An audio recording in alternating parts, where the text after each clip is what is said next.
تو آنکھ کو آپ جتنی بھی چیزیں دکھاؤ نا وہ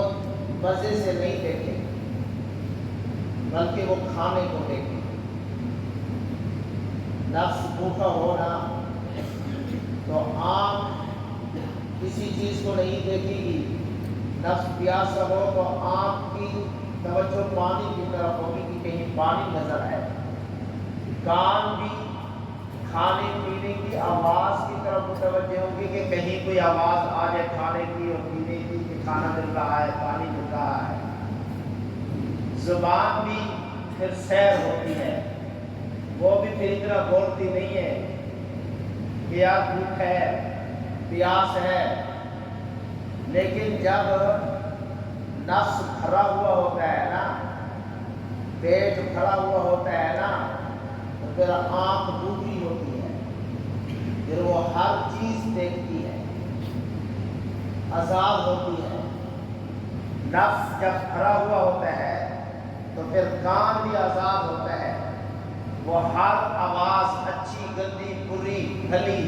سننے کے لیے تیار ہوتا ہے، اور یہی بات زبان کی ہے۔ تو روزے سے انسان کا نفس بھوکا ہوتا ہے، جب نفس بھوکا ہوتا ہے تو آنکھ بھی محفوظ ہوتی ہے، کان بھی محفوظ ہوتے ہیں اور زبان بھی محفوظ ہوتی ہے، اور یہی روزے کی روح ہے، یہی روزے کی غرض و غایت ہے، یہی روزے کا مقصد ہے، یہی روزے کی حقیقت ہے، یہی روزے سے مطلوب ہے کہ تقوی حاصل ہو جائے۔ تقوی کا مطلب یہ ہے کہ زبان اللہ کے حکم کے خلاف بولے نہیں، کان اللہ کے حکم کے سوا کوئی چیز سنے نہیں، آنکھ ان چیزوں کو دیکھے جن کو دیکھنے کا اللہ نے حکم دیا ہے، ان سے دور رہے جن سے دور رہنے کا اللہ نے حکم دیا ہے۔ یہی تقوی ہے، اور یہ تقوی روزے سے حاصل ہوتا ہے۔ تو جب ماہ رمضان داخل ہوتا ہے، شروع ہوتا ہے، شیاطین بند کر دیے جاتے ہیں، جنات کو جکڑ دیا جاتا ہے، جنت کا دروازہ کھول دیا جاتا ہے، کوئی دروازہ بند نہیں ہوتا، جہنم کے دروازے بند کر دیے جاتے ہیں، جہنم کا کوئی دروازہ کھلتا نہیں ہے۔ اور جب ماہ رمضان کی پہلی رات ہوتی ہے، اذا کان اول لیلۃ من شہر رمضان، تو صفدت الشیاطین، شیاطین کو جکڑ لیا جاتا ہے، وغلقت ابواب النار فلم یفتح منها باب وفتحت ابواب الجنہ فلم یغلق منها باب وینادی مناد یا باغی الخیر اقبل ویا باغی الشر اقصر۔ اور ہر رات ماہ رمضان شروع ہوتے ہی جہنم کے دروازے بند، جنت کے دروازے کھل گئے،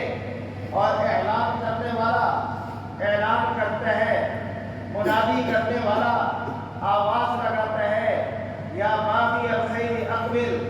اے خیر کے، نیکی کے، بھلائی کے، نفع کے، فائدے کے طلبگار، آگے بڑھ۔ جو نماز پڑھنے والا ہے وہ مزید نماز پر محافظت کرے، جو روزہ رکھنے والا ہے وہ روزے کا خاص اہتمام کرے، جو نوافل پڑھتا ہے وہ نوافل کا خاص اہتمام کرے، جو تلاوت کرتا ہے وہ تلاوت کا خاص اہتمام کرے، جو ذکر اذکار کرتا ہے وہ ذکر اذکار میں آگے بڑھے، جو سید دو عالم کی ذات بابرکات پر درود و سلام بھیجتے ہیں وہ اس عمل میں اور آگے بڑھے، منافست کرے، مسارعت کرے، مداومت کرے، مسابقت کرے، مواظبت کرے اور زیادہ اعمال کرے۔ وَيَا بَاغِيَ الشَّرِّ اقصر، گناہ کے پیچھے دوڑنے والا، بے حیائی کے کاموں کے پیچھے پڑنے والا، اب تو رک جا، پاس آ جا، شوال میں نہیں رکا، ذی القعدہ میں نہیں رکا، ذی الحجہ میں نہیں رکا، محرم میں نہیں رکا، سفر میں نہیں رکا، ربیع الاول میں نہیں رکا، ربیع الثانی میں نہیں رکا، جو جمادی الاولیٰ میں نہیں رکا، جمادی الثانیہ میں نہیں رکا، رجب میں نہیں رکا، شعبان میں نہیں رکا، وَيَا بَاقِيَ الشَّرِّ أَقْصِرْ، ابھی تو حیا کر لے، ابھی تو شرک کر لے، ابھی تو گناہ چھوڑ دے، ابھی تو حرام چھوڑ دے۔ حرام کا ایک لقمہ پیٹ میں چلا جائے گا جہنم جانا پڑے گا، حرام کا ایک لقمہ پیٹ میں چلا جائے گا 40 دن تک کوئی عبادت، کوئی تلاوت، کوئی ذکر و اذکار، کوئی نماز قابل قبول نہیں ہوگی۔ یا باقی الشر اقصر، اے گناہ کے پیچھے دوڑنے والا، سود کے پیچھے دوڑنے والا، اب تو سود دینے سے باز آ جا،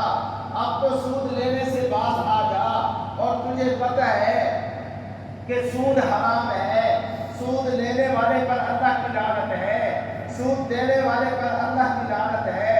سود کے معاملے پر گواہ بننے والے پر اللہ کی لعنت ہے، سود کے معاملے پر وکیل بننے والے پر اللہ کی لعنت ہے، سود کے معاملے پر